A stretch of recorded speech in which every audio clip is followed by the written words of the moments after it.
अस्सलाम वालेकुम वरहमतुल्लाहि वबरकातुहू। दोस्तों, उम्मीद है खैर वाफ़ियत से होंगे। दोस्तों, मैंने अपनी ज़िंदगी में ऐसे बहुत सारे लोग देखे हैं जो अच्छे भले पढ़े लिखे, अच्छे भले खाते पीते और बहुत अच्छी वज़ाकत रखने वाले होते हैं और बज़ाहिर काफ़ी समझदार होते हैं, लेकिन कुरान पाक को पढ़ते हुए बुनियादी गलतियाँ करते हैं। हालांकि बतौर मुसलमान हमारा बुनियादी फ़र्ज़ है कि हम कुरान पाक को बहुत बेहतर अंदाज़ में पढ़ें।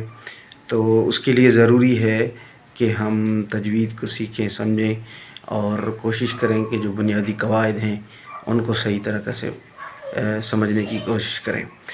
तो बुनियादी कवायद की जो सबसे ज़रूरी किताब है या कायदा है वो नूरानी कायदा है। उसके ऊपर उसको मैंने पूरा पढ़ाया है यूट्यूब पर।